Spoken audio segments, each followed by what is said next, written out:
Iya, pemirsa masih di Ruang Demokrasi. Saya ke Pak Mardhani. Oke, Pak Mardhani, kalau kita bicara tadi dikatakan begitu ya, kesini aja macet banget begitu ya.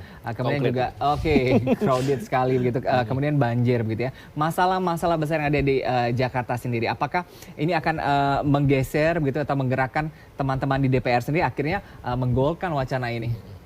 Kalau cuma karena banjir pindah ibu kota ya terlalu mengada-ada. Gitu ya Pak ya? Oke. Kalau macet sekarang lagi dibenahi, kita sudah ada MRT, nah itu lumayan. 90.000 lebih orang sekarang yang kalau fase 2 bisa terus sampai kota, terus connected, bagus ya. Tetapi begini, intinya adalah bahwa ini masalah fundamental ya. Jangan coba-coba, betul-betul kajiannya matang. Untuk kajian matang itu saya di awal ini udah merasa kok cara launchingnya tuh tidak siap gitu loh. Seperti ini barang kecil. Contoh Apple aja kalau udah mau launching Apple berapa gitu 11, 12 itu jauh-jauh hari udah jangan lupa ya tanggal segini something bigger, something amazing will come out gitu kan. Nah ini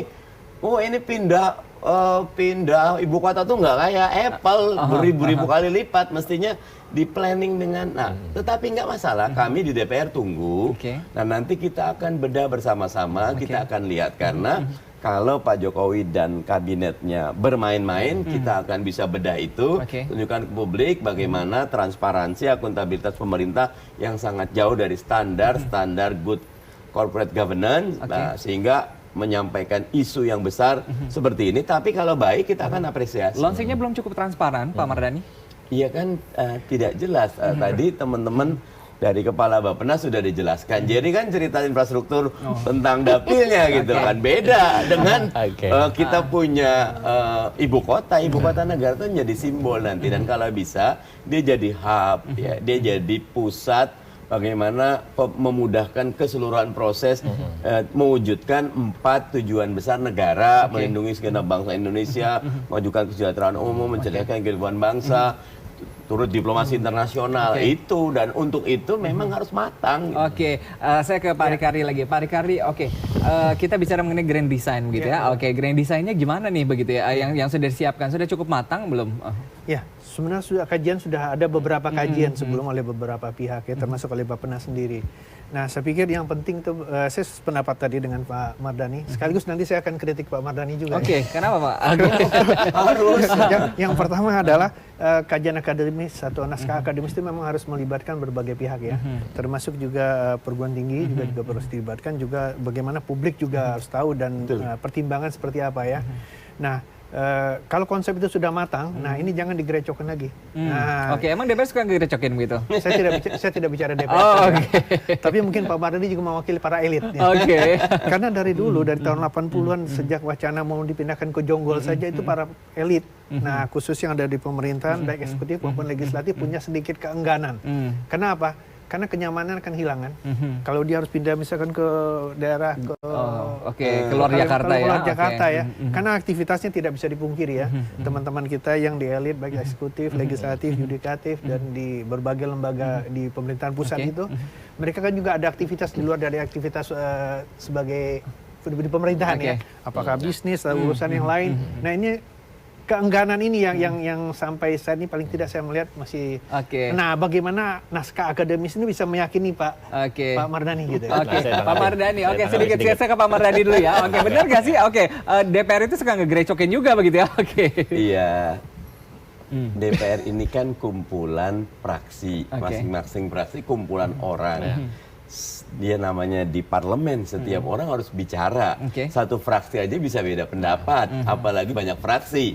Jadi inilah memang jalan demokrasi kita. Jalan demokrasi itu bukan jalan sunyi senyap seperti Orde Baru. Apa kata Pak Harto, ya harus nurut. Kalau di sini apa kata pemerintah, presiden, ya kita kaji dulu, bising dulu. Kita ada tesa, antitesa, sintesa, nanti ketemu mana yang terbaik. Kalau sudah diputuskan yang terbaik, mestinya saya setuju kalau Pak Rikardi bilang ada kelompok yang kepentingan pribadi put aside. Pikirkan dulu, ini kepentingan bangsa negara.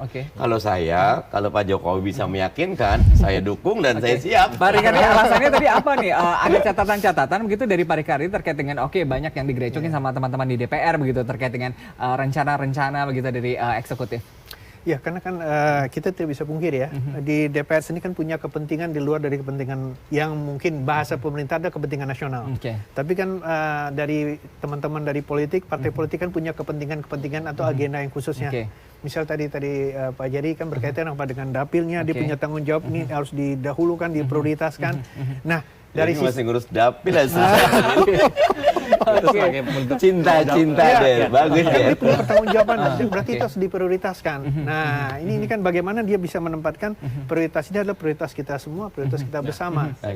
Oke, Pak Jerry. Tadi bagus tadi yang disampaikan bahwa memang kalau soal sosialisasi atau juga rencana memindahkan ibu kota ini kan juga tidak cepat, tidak singkat ya. Bahkan Pak Jokowi itu menyampaikan, tadi merespon yang Pak Mardhani bilang, pemindahan ibu kota ini bukan sekarang, bukan tahun depan atau 5 tahun lagi, tetapi kan diwacanakan tahun 2030. Ya, artinya kalau sekarang 2019 kan masih ada sekitar berapa itu kan 12 tahun lagi, ya kan. Artinya bukan sesuatu yang memang singkat, tidak bisa singkat memang, karena memang harus ada proses ya tadi seperti disampaikan ya, bagaimana mengundang forum rektor, akademisi, praktisi dan juga mungkin sektor-sektor lain ya yang bisa juga melibatkan publik lebih luas. Bahkan Pak Jokowi sempat melibatkan publik netizen misalnya ya, mau ibu kota mau pindah di mana sebagai salah satu bentuk partisipasi publik yang dibenarkan dalam demokrasi. Artinya ini memang membutuhkan proses yang panjang. Kalau nggak sekarang, ya kapan? Karena memang kita harus ada yang memulai. Dan ini sekedar catatan saja bahwa ini sekali lagi bukan dalam waktu singkatnya. Tetapi kan kita tidak bisa tidak stop. Tapi kita harus mulai dari sekarang bahwa itu nanti realisasinya mungkin 10 tahun lagi, apa mungkin 15 tahun lagi, ya itu kita tidak bisa memungkiri itu. Tetapi bahwa itu kan harus ada yang memulai. Dan saya pikir inilah saat yang tepat untuk memulai. Justru juga ini momennya tepat, message-nya tepat. Kenapa? Ini kan sudah kontestasi pilpres kan sudah selesai. Jadi kan sudah tidak bisa ditarik-tarik ke masalah-masalah politik ya. Bahwa ini adalah kebutuhan urgensi dan juga bagaimana bisa menjawab bagaimana masyarakat itu untuk memindahkan ibu kota bisa menyelesaikan atau memberikan solusi yang lebih baik. Dan tadi saya sepakat kalau DPR RI itu kan lembaga politik ya. Kita tahu ada fraksi, ada banyak-banyak individu, bahkan satu fraksi mungkin belum tentu bisa sama. Justru disinilah kita berdiskusikan ya, membuat sebuah wacana atau sebuah keputusan lebih baik. Dan tadi saya semakin senang melihat fraksi PKS tadi yang Pak Mardhani berasal ini menyampaikan rasionalitasnya bahwa ini ada pembenaran dan juga ada pemikiran yang memang tendensinya saya pikir saya melihat dari penjelasan Pak Mardhani ini sangat rasional, mungkin bisa mengarah ke setuju dan sepakat dan bulan dengan fraksi yang lain untuk mendukung wacana pemindahan ibu kota begitu. Dibaca cukup setuju begitu ya. Tapi benar. Akan menggeser nggak sih fraksi PKS sendiri begitu ya? Suaranya begitu ya di wacana pemindahan ibu kota ini. Ya, karena suratnya belum ada, kami di fraksi belum membuat keputusan. Ya, kalau menurut saya monggo saja, karena kita harus memahami rumpun tata negara kita, bahwa eksekutif itu domainnya memang membuat inisiatif-inisiatif yang seperti ini. Kita di DPR fungsi kontrol, pengawasannya ada. Nanti ada fungsi di undang-undangnya, nanti ada fungsi di budgetingnya. Dengan 3 fungsi ini kita akan kontrol niat eksekutif, karena menang pemilu itu eksekutif berhak kok. Ya, siapapun the winners, dia berhak untuk punya ide-ide besar. Tapi kita di DPR, baik itu fraksi koalisi ataupun fraksi oposisi, menurut saya tetap fungsi 3 pengawasan, budgeting sama undang-undangan tetap harus kita secara jernih melihat. Walaupun dari sesama koalisi, kalau itu ada kurangnya, kita harus berani mengkritik. Dari musuh atau lawan kompetitor kita, kalau itu baik, harus diapresiasi. Itulah Partai Keadilan Sejahtera. Adil itu ya menghargai yang baik, mengkritik yang salah dari pihak manapun. Tapi Pak Mardhani sendiri melihat bahwa ini banyak solusinya begitu ya, bukan menggeser masalah justrunya.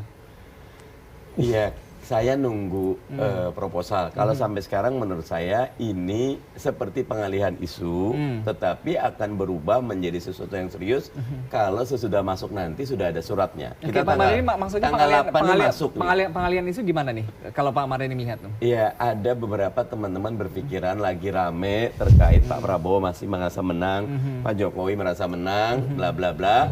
Terus timbul ini. Kalau saya tadi mengatakan jangan ajak ini ke sektor politik. Udah selesai lah ya. Tinggal kita tunggu KPU-nya. Nah, tinggal bagaimana betul-betul ini kita tunggu langkah seriusnya.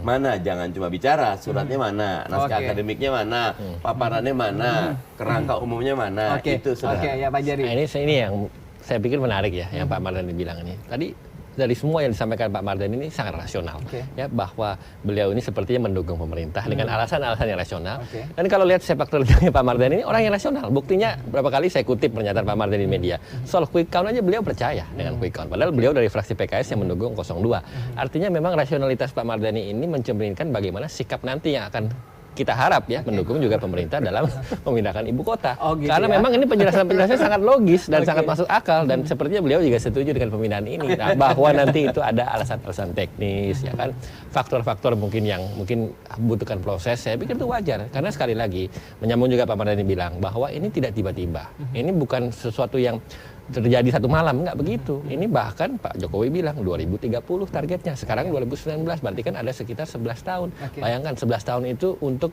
mewujudkan dan juga untuk memeratakan keadilan yang dimulai zamannya Pak Jokowi, bahkan nanti tahun 2030 Pak Jokowi bukan presiden lagi. Artinya Pak Jokowi itu kan melihat ke depan, visioner ya, bukan hanya terlihat dari kontestasi musiman seperti Pilpres, tetapi ingin kejahatan masyarakat, bagaimana membangun infrastruktur yang baik dan membangun kota yang baik, ibu kota yang representatif. Nah, saya pikir itulah alasan besarnya pemerintah untuk membangun atau juga memindahkan ibu kota ke tempat yang lebih baik. Saya ke Pak Kari lagi. Pak Kari, kalau dilihat dari hitung-hitungan tadi kan ini skenario anggarannya 25% hampir ya 25% APBN sendiri begitu.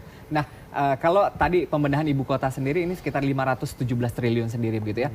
Hitung-hitungannya ini mana yang lebih baik begitu kalau dilihat? Mungkin yang lebih pas menjawabnya adalah pemerintah Oke, sendiri ya. tapi Karena kalau kan ada Pak prioritas Rikari sendiri melihat gimana? Kalau dilihat dari anggaran untuk daerah khusus ibu kota sendiri ya, itu kan sebenarnya nilainya hanya dari APBN sekitar kurang lebih sekitar 3T ya. 3T. 3T relatif itu kalau bagi APBN itu kecil. Bagi untuk dana alokasi khususnya. Oke. Nah, tetapi bagi APBD suatu daerah itu memang luar biasa. Ya. Itu identik dengan APBD-nya katakanlah dari Balikpapan bersama atau mungkin Banjarmasin hanya 1,9 ya. Nah, artinya bisa menjadi sebuah sentra pertumbuhan ekonomi atau bisa menjadi sentra mungkin pemerataan pertumbuhan dan pemerataan pembangunan.